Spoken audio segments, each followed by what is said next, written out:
Abu Nasir, aka Vice and Virtue. Uh, the other night, today's June 26th, well, it's the 25th. The other night, on the 24th, or the evening of the 24th, Gaza was bombed by Israel.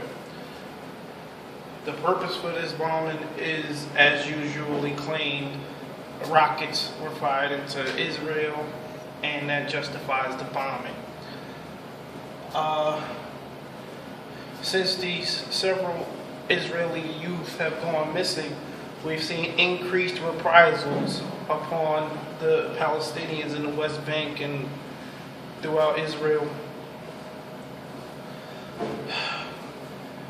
We've seen increased kidnappings and child abductions. We've seen increased murder, increased imprisonment of Palestinians throughout the region. These people are evil.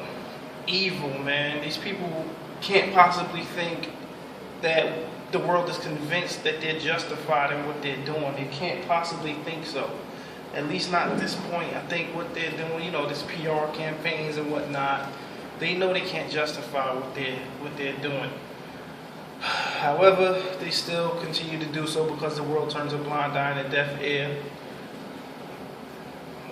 People who do have the power and the resources and the connections to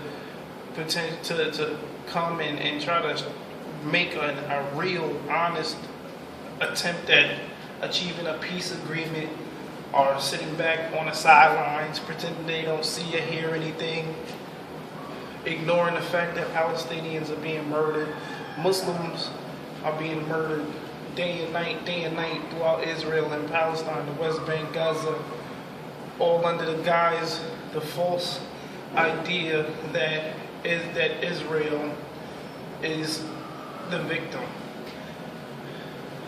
Today is the increase in anti-Islamic rhetoric, anti-Islamic, a whole lot of Islamophobia. I mean, come on. I think that what's happening in the Middle East, people are a little more concerned, a little more afraid of Muslims today than they were a year ago, 5 years ago.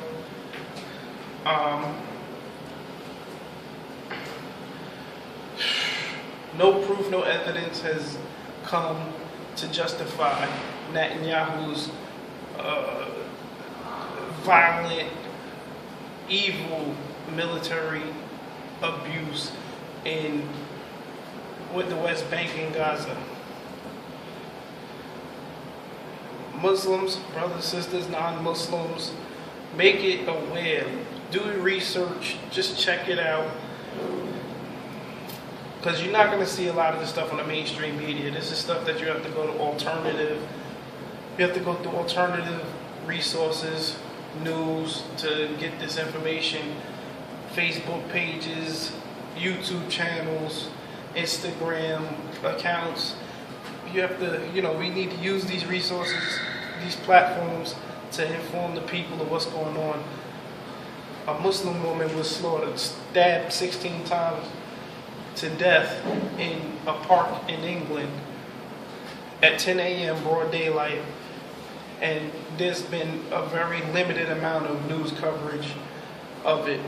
Media coverage is very limited of it. However, in England, the same media broadcasted and blared it everywhere about the Lee Rigby murder, which was extremely tragic as well. Just as tragic.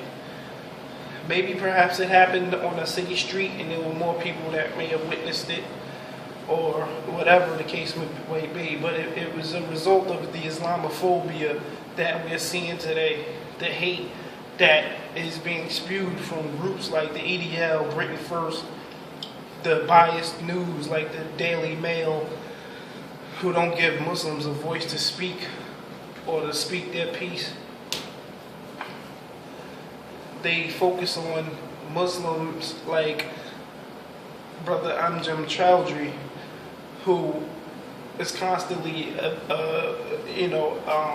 welcome on TV and in newspapers, even though they make him out to be a monster. He's asking for Sharia law in England, but everything he says in the media is something that non-Muslims who happen to be Islamophobes are afraid of the most, and it's it's him that they're using to keep this and to fuel this anti-Islamism and this Islamophobia. Excuse me. They're using him when other Muslims who are a little less. I don't want to say more or less anything. They're Muslims just the same, but maybe they're not going out full swing on the idea of implementing or asking or trying to establish Sharia law in England, like Brother M. Jim Chaudhry.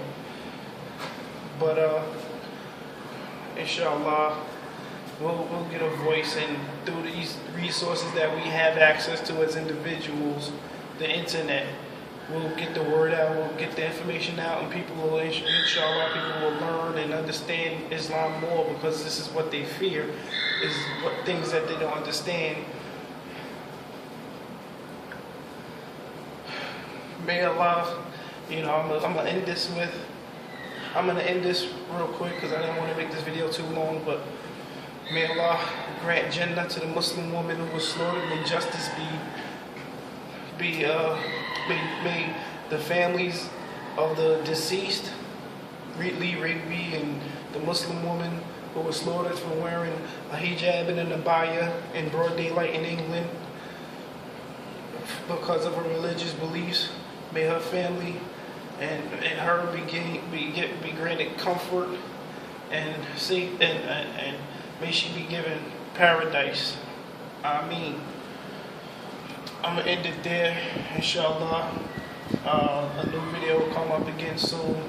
Check out my previous videos, Britain First and Islamophobia in England. These are all videos about my, just featuring basically my opinion on certain matters, etc. Assalamu alaikum. Peace.